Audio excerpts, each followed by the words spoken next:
Meeting for Tuesday, February 7th, 2023.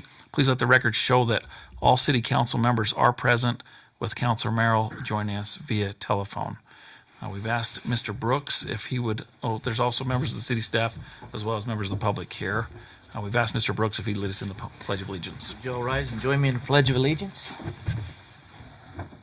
I pledge allegiance to the flag of the United States of America and to the republic for which it stands, one nation, under God, indivisible, with liberty and justice for all.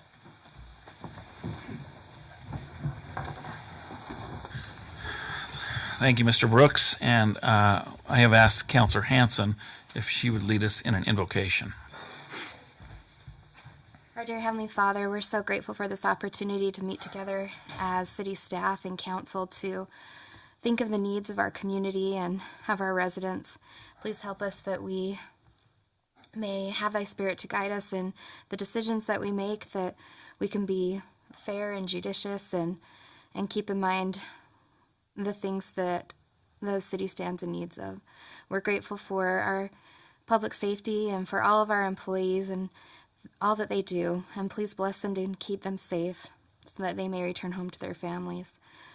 We're grateful for this wonderful place that we live in and for the blessings that we have, and we pray for these things in the name of Jesus Christ. Amen. Amen. Thank you, Councilor Hanson. We now have a time for public comment. This is an opportunity to address the City Council and share any ideas or concerns. No action will be taken during the public comment. Please try to limit your comments to 3 minutes and state your name and city of residence if you approach the microphone.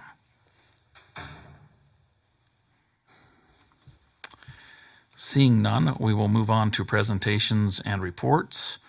For the mayor's report, I just wanted to thank those of you that made it over the J-Dogs grand opening. They are really going over there. Like, we tried to go there that first night later in the evening, and they'd run out of buns, and they had more buns coming from Lehigh. We lived about 30 minutes away, so I said, well, we'll stop by some other time. So we actually went back another night and had to wait in line for quite a while. They're going as hard as they can over there. So it's a good thing. It's going to go really well. So I can't imagine how busy it's going to be once they get an ice cream shop next to them. But and then also the state legislature is in session right now. Hopefully you're able to at least keep an eye on that a little bit. They are talking about housing this week. They've been pretty good so far. Haven't really done too much to affect us. But this is where it starts to get kind of scary when they head into the zoning, and we're going to have Mr. Eggett share just a little bit of information. In fact, do you want to share that right now, actually? Would you feel comfortable sharing that? One of the things they are looking at, the league is always trying to negotiate, and it has to do with the subdivision process and maybe cutting down the number of public hearings. Sometimes when I listen to that, I'm kind of like, where are we at on this? How does it affect us? So, yeah, the big things, there's two major things that are changing if this goes through, which it looks like it will, and that is that they'll only have 2 review processes. Right now we have 2 for most projects with the Planning Commission. We'll only be allowed to have 1 with the Planning Commission and 1 with the City Council, and then everything will be administered thereafter by staff. So they're trying to reduce the number of hearings for all cities so it's the consistent statewide. The other thing is that all review submittals, there's a total of 4, both from the city as well as from the project developer. So what that means is if the project developer submits, the city has 1 round of review comments. Once all those review comments have been addressed, they then resubmit. The city has another round, and you have up to 4.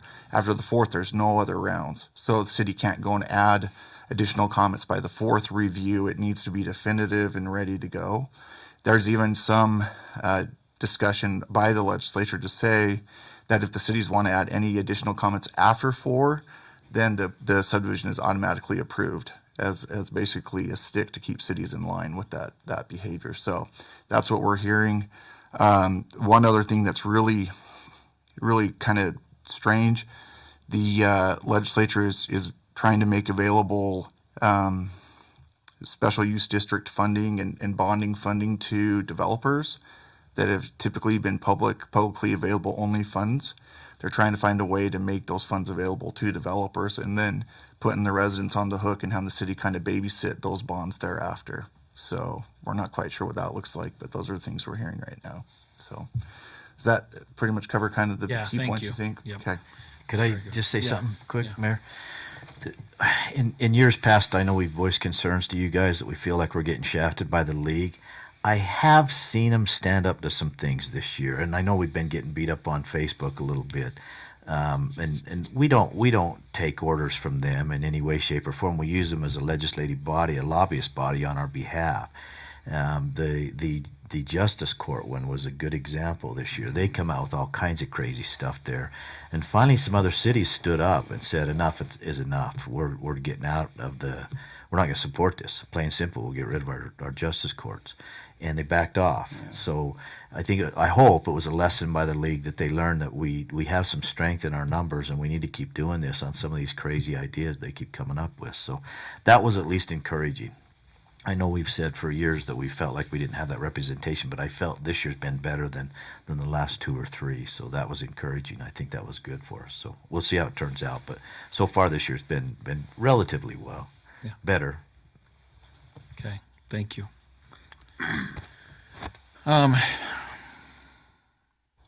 We'll now move on to item 2, City Council assignment reports.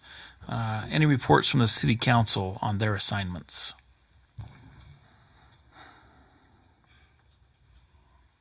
Okay, seeing none. On the consent items, we have decided to delay the approval of those minutes until our next meeting, so there will be no consent items for tonight. We'll move on to section G, the action items.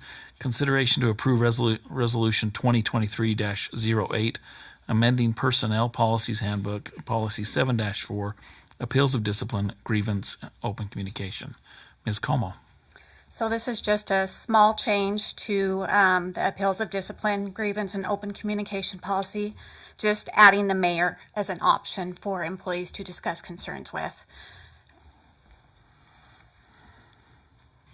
Any questions? Councilor Arnold? Move to approve resolution 2023-08 as stated within the packet. Second. We have a motion and a second. Any discussion on the motion? Ms. Maragoni, will you poll the council, please?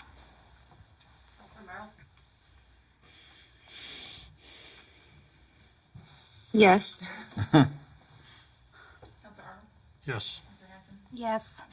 Yes. Yes. All right. Thank That you. passes unanimously. Thank you. You're not leaving, are you? Okay.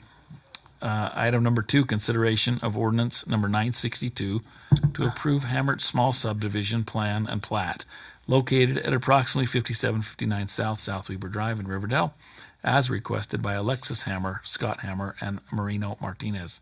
Mr. Eggett. Thank you. Alexis Hammer is present tonight. If you have any questions for her about this, it's a 2-lot subdivision. The other lot will be addressed as 5761 South Weber Drive. The zoning is R-1-10, single-family residential. This last came before the Planning Commission on December 27th, where in the conclusion of the discussion, the Planning Commission approved the plan and recommended City Council approval as a 2-lot subdivision for this lot. The general plan guidance on it is set as agricultural, and this complies with the proposed land use. You'll see the ordinance document and all the other supporting documentation in the packet, the application, and you'll see supporting comments from staff for the project. The one other item I will note, the engineer's cost estimate has been provided and approved by our city engineer, or recommended for approval by our city engineer. Clearly, City Council will need to approve that as part of whatever they discuss here. But at any rate, that's the, I guess, the long and short of the application, and then defer to the planet or City Council at that point. Any questions or comments? Councilor Arnold. Move to approve ordinance 962 as stated within the packet. Second. We have a motion and a second. Any discussion on this motion? I'll give some discussion. I'm glad to hear we're getting an R110. That's pretty rare these days, even though it's only 2 of them. We got to take what we can get. It's kind of exciting. I wish we could get more R110s in Riverdale, but so that's really bright spot on that. But that's the only discussion I have. So All right, motion and a second. Ms. Maragoni, will you poll the council? Yes. Yes. Yes. Yes. Yes. Okay, that passes unanimously. We'll move on to item number 3, consideration to approve final site plan for Riverdale Townhomes Residential Apartments Project located at approximately 4086 South, 300 West in Riverdale, as requested by Riverdale Center North LLC and AWA Engineering. Mr. Eggett. Thank you. And Jake Tate is here tonight representing this project item. This is located in a multifamily residential R4 zone. The developer on this is Revival Development, and as noted, the owner is Riverdale Center North LLC. This last came before the Planning Commission for final recommendation consideration on August 9th. At the conclusion of it, they recommended favorable recommendation to council with the understanding to resolve staff concerns. And then on December 21st, there was a design review committee meeting held to discuss architectural elements, landscaping, and other design aesthetics. And the conclusion of that, the council or committee approved the submittal on that. Backing up, the general plan is set as planned commercial high, and the proposed project is in support of the planned commercial uses in the area. There is a note, as noted by our city administrator, regarding parking concerns with the internal use of the lot and the adjacency to the units. Mr. Tate is aware of that. He has received this packet in advance, as well as you'll see in my comments thereafter. The city staff concerns are found in the packet. Mr. Douglas had a few. One of note was the area on 300 West between two entrances should be signed as no parking. Again, as stated in the work session, Mr. Douglas did feel comfortable with this going to the city council for consideration this night. I did verify that with him. And then there is a similar comment from our police chief relative. This is the same, no parking along 300 West between the access ingresses and egresses to the townhomes development. You'll see the engineer is recommending engineering approval. He has a few minor engineering comments that would need to be addressed were there to be an approval. You'll see the minutes following thereafter, the application, the engineer's cost estimate associated with the project, the city engineer accepting or recommending approval of that engineer's cost estimate is found in the packet, and then the architectural drawings and the site plan drawings follow thereafter. So with that, that's the bulk of the information. I would defer to the city council for comments, questions, etc. Thank you. Councillor Hanson? Yeah. Okay. And I don't know if you can answer these, Mr. Eggett, or Try. and some of these we might have covered in the work session. So I saw discrepancy on the number of parking stalls. On the Planning Commission minutes, it stated there were 33, but in every other document, it stated 22. So what had happened was there are additional stalls that are directly adjacent to this parking area, but they're not within the context of the actual property line designation. So there's a bank of about 16 parking stalls right next to where they have their snow storage and parking stalls on that upper northeast corner.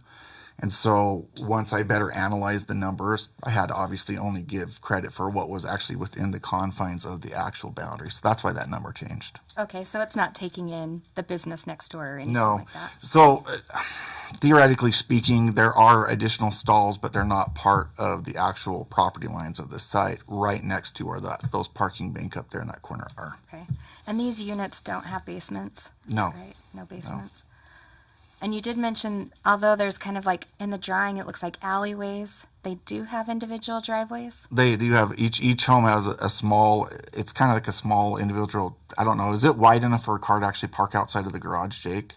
Like behind it? No. There's not enough space there, it's just enough. Car garage that you'd have to pull into, and then there's only enough room to travel. Like There you go.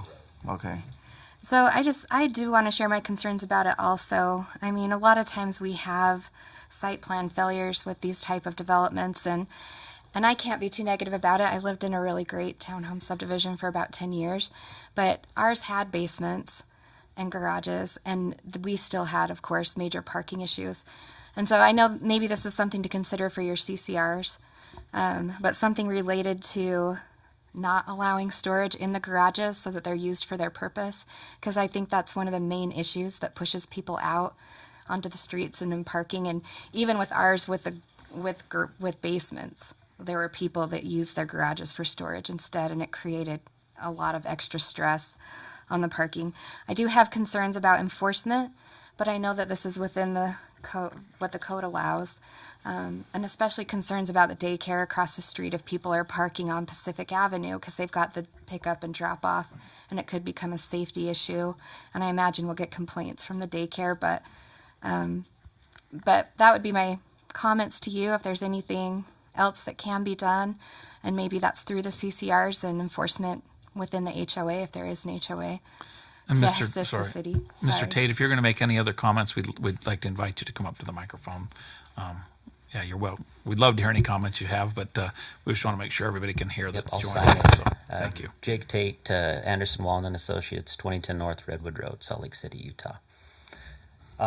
Yeah, any other comments? I'm happy to address them all, or we could start there, and if there are any other ones.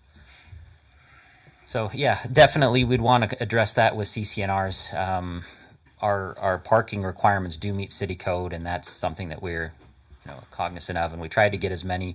We did receive some feedback from the city. We had more originally. We were up in the 30s, but access, snow storage were all concerns, and to address those comments, we had to lose something, and the parking was one thing that we sacrificed, but we provide a little better access back to those stalls so that people can get back there and access those extra parking stalls. So and that's a great point about storage and garages. I've seen many townhomes that do the same thing. So I will pass that on to the owner for sure, and encourage them to include that, because that displaces cars immediately, and where do they go? Out on the road.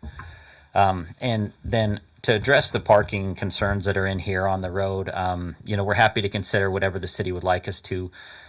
We always want to make sure that we're being a good neighbor, and ultimately whatever is decided we'll honor.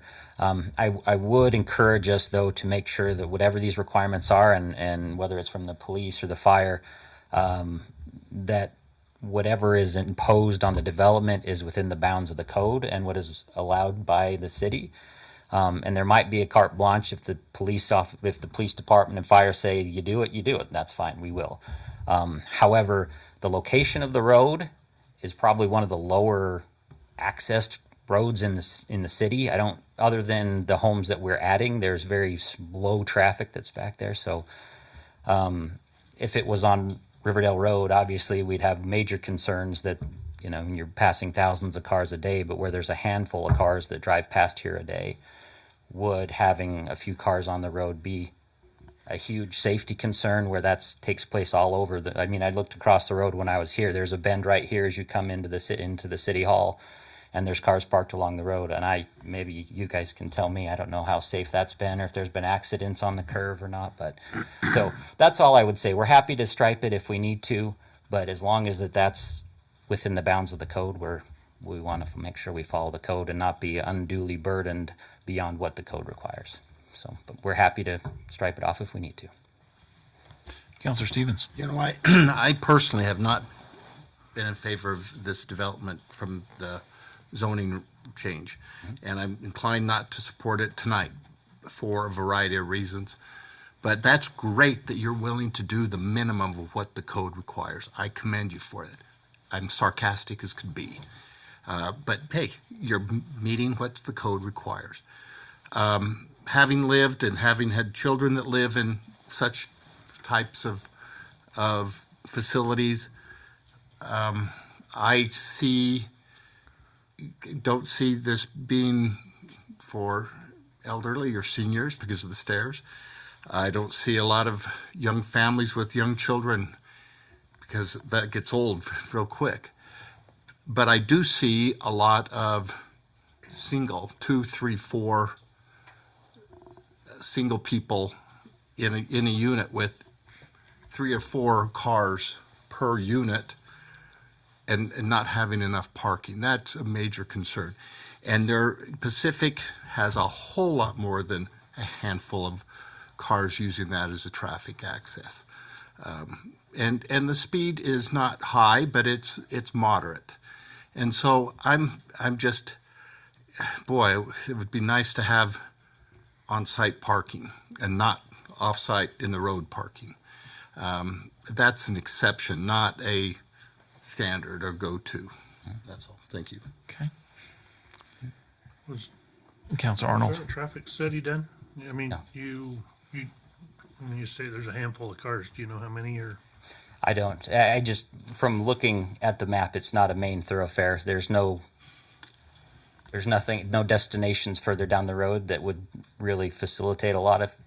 It's just an observation. So that statement was an observation, not anything that was calculated or counted, or just more looking at the map and seeing where do you go if you keep going on that road, and there's limited businesses back or properties access in the rear.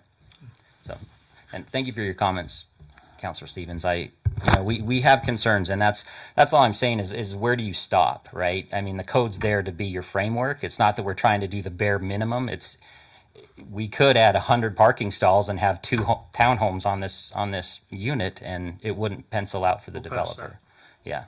So I think that's kind of where we're trying to do the best we can in the framework that we're under. I did have a comment. So it looks like there's sidewalks like in front of all the units, a couple kind of crossing across the middle of it there. So, I mean, I have the same concerns. I've been to see my kids. They live in a townhome thing, and there's nowhere to park, And but we did not give you the framework that we would like to give. You know what I mean? We're all learning together, I guess, and so we can't really fault you for what you've done here. I don't think. I mean, if there's anything you can do, even though we're pretty far down the road, any thoughts you have, I think that's a great suggestion from Councilor Hanson. If we could just get the people to use their garages, that'll be a real step in the right direction. That's a great thing that we do have a way to control. It's kind of same thing with the parking on the road. It's if we take, where do they park? If we take even more away, Yeah. that's. Yeah. Can I ask Councilor Stevens? a question? Are these going to be owner occupied? No, they're for lease. They're all lease. Okay. Annie, you mentioned CCRs.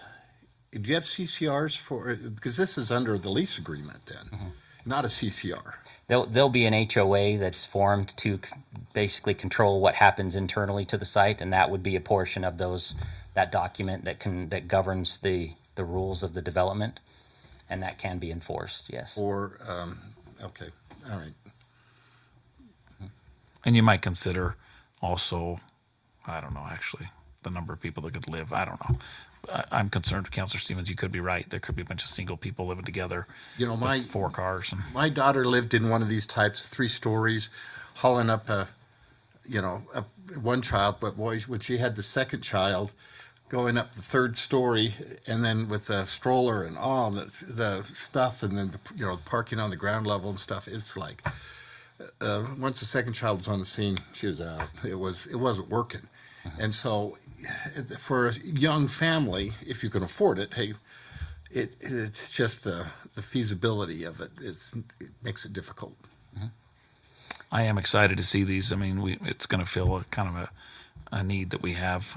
It's a moderate income, hopefully somewhere. I will note that I have put this project in the moderate income housing plan as a potential benefit to bolster other housing variations in the community and help us show to the state that we are trying to be more compliant. So that is something to think about in the back of the mind from that aspect.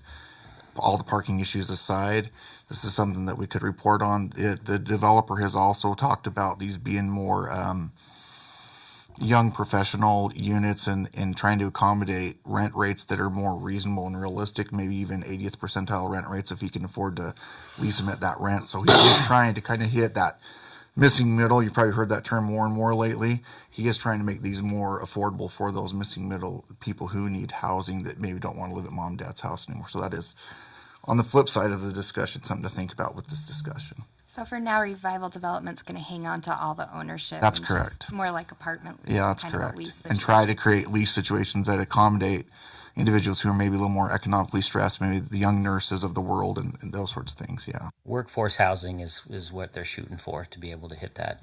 And that's kind of what I see drive who move in is that they can afford it. And that's the intent of these, is to provide something that's affordable. It'll be real interesting to see who does move in. I mean, because we can't really, it'll just be interesting to see. We know what we're shooting for. But Well, anyway, you can't say who owns it either. no, you can't. You can't do owner occupied. Like, but it's something that we needed, and this is kind of the first step. We have several projects coming, and so we're excited to see this get off the ground. And I mentioned that I like to see more R110s, and I would. We have young families that are growing in Riverdale, and they don't have homes to move into that are larger. This is obviously something completely different, and we are excited to get this into Riverdale too. Councilor Arnold. It's the sidewalks. They're not like Ritter Drive where they're right on the road.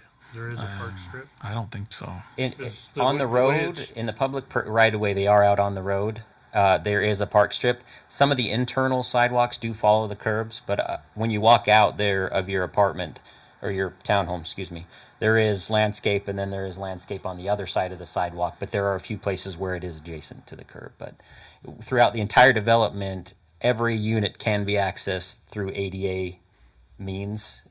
It's not every way you come in you can't get there, but you can get to every unit through an ADA accessible path. Even though the the code doesn't require it, we tried to do that in a way that people could maneuver through the site. If you come to visit your children or grandchildren at these locations, you could get there. Councilor Stevens.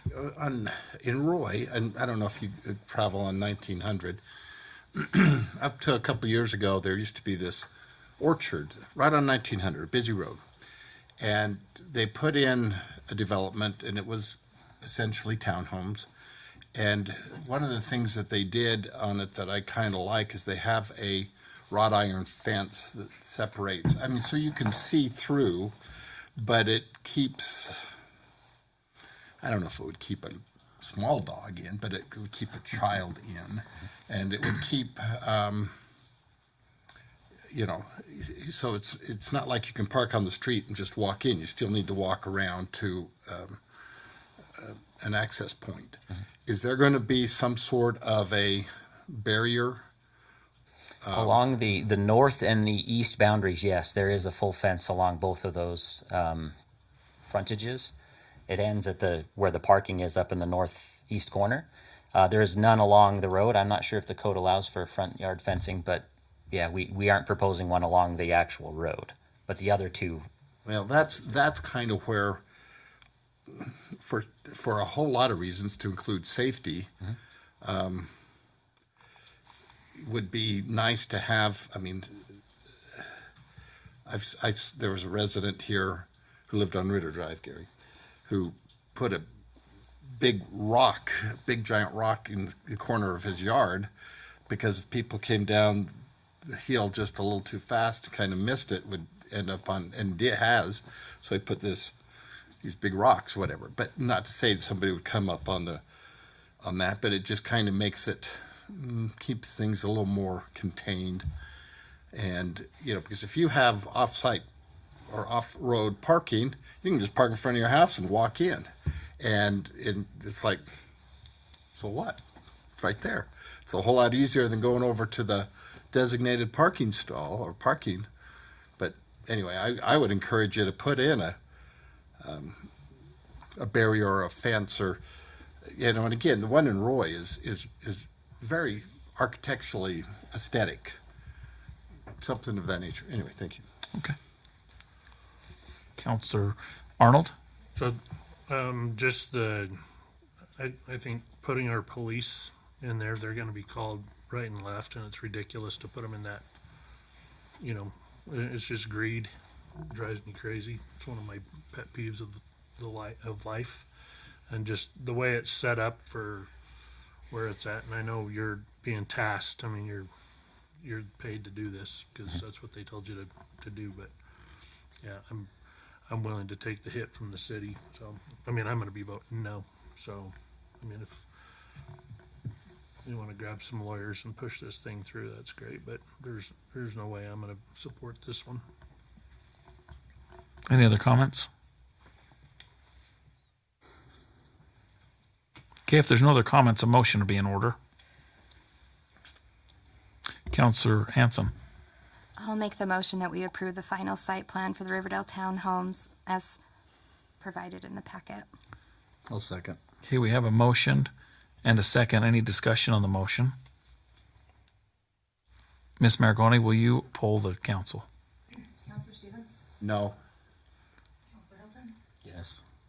Councilor Hanson? Yes. Councilor Arnold? No. Counselor Merrill. No. Okay. No, the motion does not pass. Okay, so sorry, Mr. Tate. We will have you work with these guys. And okay, thank you for your time. Councilor Arnold? I know this isn't going to apply to these guys, but we need to get that ordinance fixed and get it in here. It's going to the planning commission on the 14th for discussion. Start the process. Cool. Thank you. Okay. We will move on to item number 4 now. Consideration of Resolution 2023-09, implementing an updated emergency operations plan. Chief Shawley. Thank you, Mayor. So this is our emergency operation plan for now. It's a working document. We'll constantly evaluate it, if not monthly, sometimes annually. So it's intended to be a mitigation, preparedness, response, recovery document, and it's part of the requirements for the state of Utah and FEMA for funding both pre-disaster and post-disaster. So having that in place helps us to secure that funding and also gets us within the Weber County emergency operation plan too. Well, I'll just say real quickly, thank you in the public meeting. Thank you so much for all your work on it. Was it 128? 128 pages.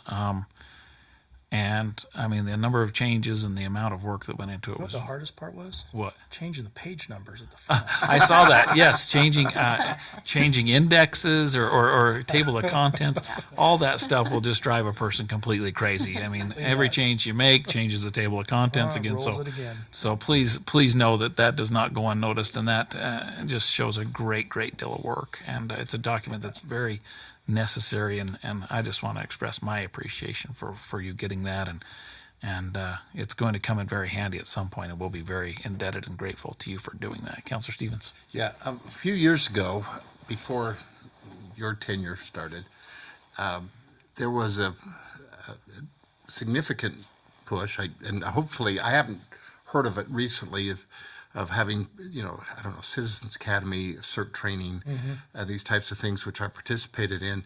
That was very, it's probably been 10 years, maybe a little more. It was after the flood in '09, but it was just, it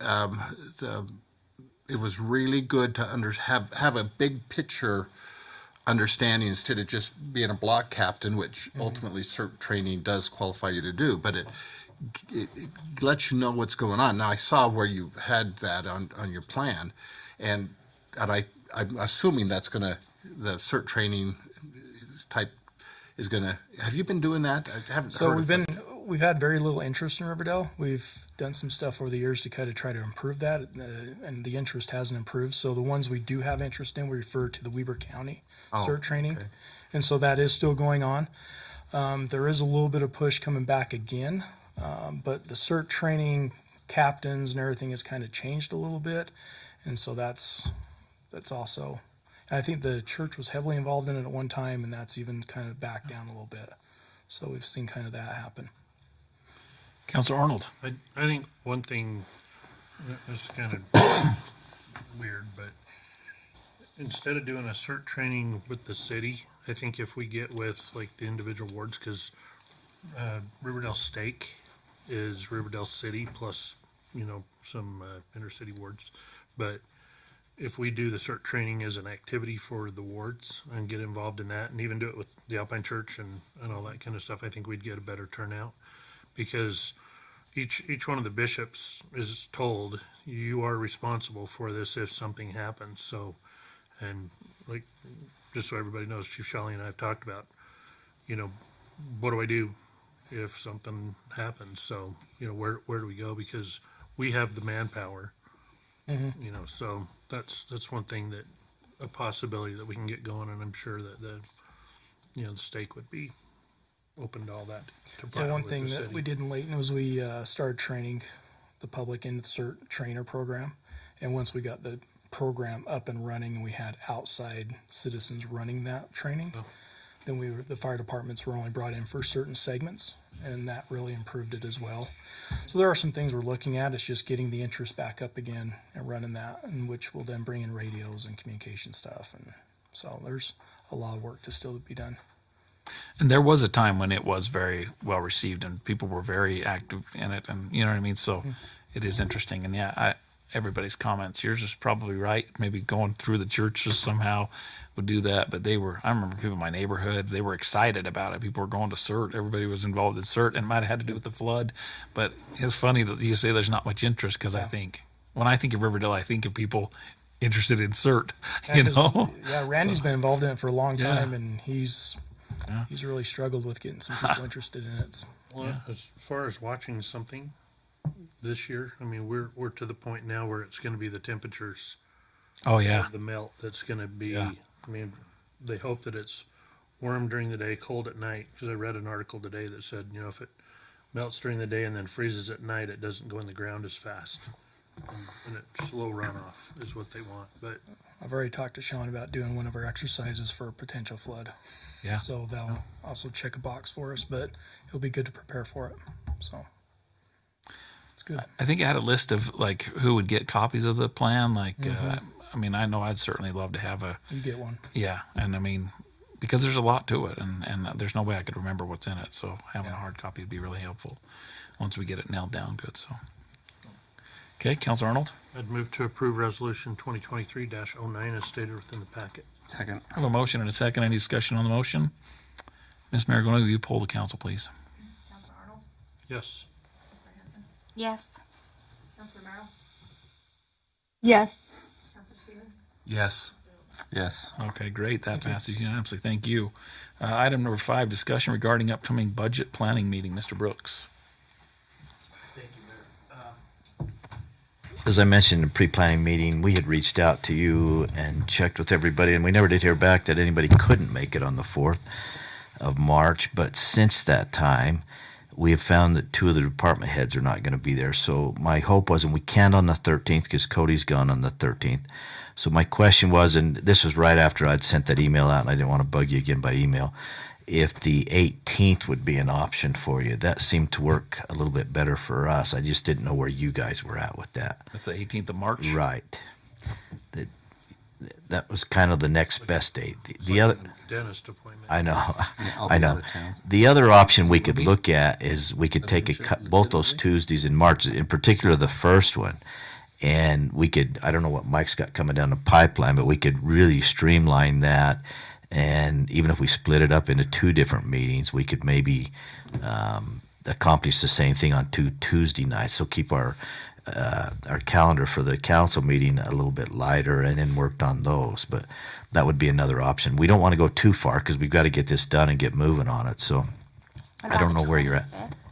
What's that? The 25th? We can look at it. I haven't proposed this. I'll meet with the department heads tomorrow. I'm not sure where they're at, but it seemed like the 18th was a better day for them. So is Councilor Hilton will be gone on the I'll be gone. 18th. you will be gone? Yep. Okay. Councilor Stevens. You know, having a 2 increments, like on 2 council meetings, is actually not a bad. I'm warming to that idea significantly because there's so much information. It's like, you know, drinking from a fire hose. Because there's a lot you want to absorb, but it just takes time, and you have to mull it over, and you have to reread it, and you have to kind of. And so, if we got it in increments, 2 increments, I don't have a problem with that. I'll tell you something that Mr. Brooks shared with me, and this is, you know, I want you guys to know that we sit down and talk about this. How can we do this the best? And we were talking about, we almost want to separate out strategic planning from the budget so that we can sit down and talk about what do we want to do with these departments. And we're not talking about the budget. What is our goal? What are we trying to do? And what are the things that we maybe aren't going to do as we approach the 2030 problem? What are we not going to do, you know, here or there? What could we not do if we had to not do something? And this is not talking Cody going through the lines. Okay, we're up 10%, we're up 5% on this one. You know, the office paper, you know, just jamming through it. But we would have a discussion like, what are we going to do with the senior center? What are we going to do with recreation programs? You know, what are we going to do with the police and fire and public works? You know, what are the plans? And so I mean, you could break those into 2 different meetings, right? Yeah, and I had planned on thinking? doing that, especially with the strategic planning stuff, because that's going to take a little bit more time. We're working on all those things, but Cody's still got his that's coming in. So this could be even maybe a 3 or a 4 meeting kind of thing that we may have to stay here a little bit longer, but that would eliminate your Saturdays. At least we could stay here.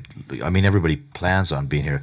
I think Alan's got a little bit of a conflict with these ecclesiastical responsibilities, but I don't know where you're at. I have no idea. We don't mind doing that. In fact, I think we would prefer that, but it's up to you guys where you're at. Councilor Hanson.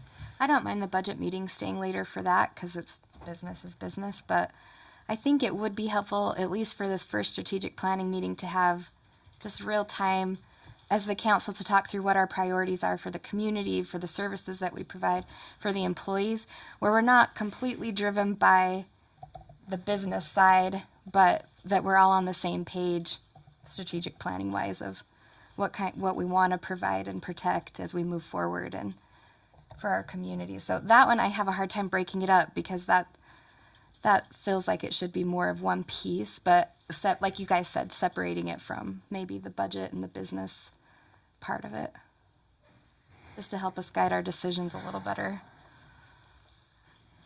That's just Councilor Arnold. Who's the 2 that aren't going to be here on the 4th? Maybe you want to talk about. Do you want to know? It's Sean and Chief Shawley, so. Now we're going to do it. There you go, Shawley. It's not a honey trip. I mean, I'm sure we could work some stuff out if we had to log in. I know Chief Shawley, I know where he's going to be. Well, I know where they're both going to be. And I don't know how available they would be even by telephone. It's going to be difficult with them. So I'd rather not log in that way. I'd rather find a day where we can just be here so we can focus on it, kind of thing. And I feel like if it was a light agenda, I mean, it's 6:40 right now. Like we could have 3 hours of discussion, you know, and We used to have those when I first started here, and we were doing all that, all kinds of crazy stuff. There'd be nights we'd be here till 11:30 midnight. Sometimes they were crazy back in those days. yeah. I was in Virginia one time on the phone. And it was 1 Oh. o'clock.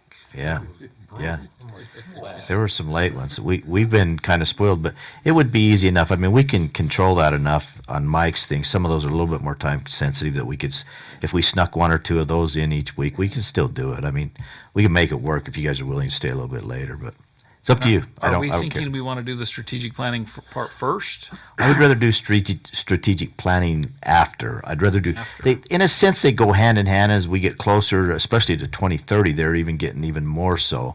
But this year, I'd like to split them up just to get that severance there, so we can deal with the specifics of that. So I would rather do those after. We're working on that, but we're probably further ahead on budget stuff than we are strategic planning. So that's why I'd prefer that one. Well, and we would still have the opportunity because we have until May, right? To Yeah, approve the yeah, budget. we got a long So time. if we do that first, then strategic planning, we can always do an amendment before we approve. Right. And even when we adopt the tentative budget, we're still not bound by it. We still have time, so we're still okay on it. But there are some requirements that we have to meet by state code, and so we need to move on that one. Whereas strategic planning is more an internal thing, not so much external, where we're affected by state mandates and dates. I just want to do whatever you guys want, like whatever we can do to make it the best for you guys, so you can get the most. Check on the 25th. Should we shoot that? We'll check 25th if that works best. If not, then look at the Tuesdays. Is that an option? Does that sound fair with everybody? My dad's card is completely open, so. Okay, that's what I'll do. I'll meet with them tomorrow and see where we are on 25th, and then if that doesn't work out, we'll shoot for those 2 Tuesdays, and we'll just adjust schedules and lighten those up as best we can. Okay. Okay. All right. Thank you. That's very good. All right.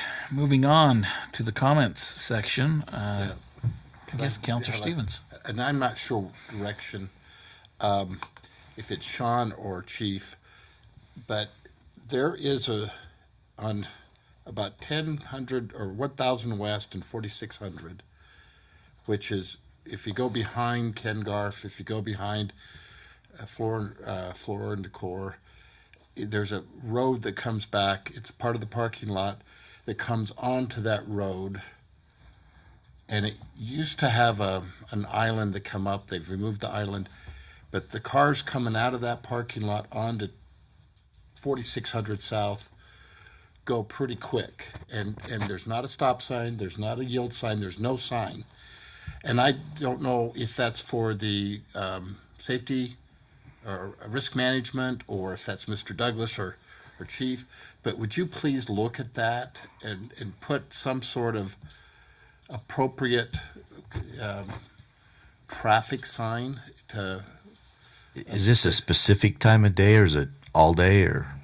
any time? Okay. It's not a high travel, but there are cars coming out of Ken Garf, the back parking lot, coming through where, you know, where, Is it the road that goes up to Good Earth, like behind? Yes. Okay. yeah, coming You know from what Good I'm talking Earth. about?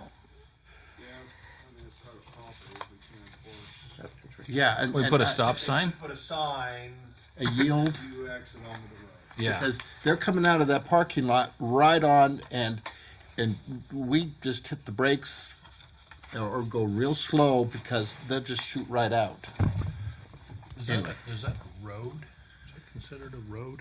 I think it's more of a parking lot, but But there's I don't know, there's Yeah. there's stripes over Yeah. on the side, and but it's becoming an issue. we'll talk about it more. We'll take a look at it. And there was, I don't know, an island, and then they removed that kind of channeled it, and then it opened it up. What was that, 2 years ago, a year ago? Yeah, we'll take a look at it. Thank you. Okay. Any other comments from the city council?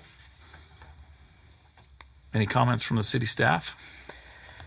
No, maybe I could just give you a heads up. I think this is a month away, but we have an elderly gentleman. Some of you may know about this, who's turning 100, and he's a vet. And they're doing a big birthday party. I think that's March 10th, but they're really trying to get us to get a lot of people there. We'll keep you posted as it gets closer. But they're kind of making a big deal of this.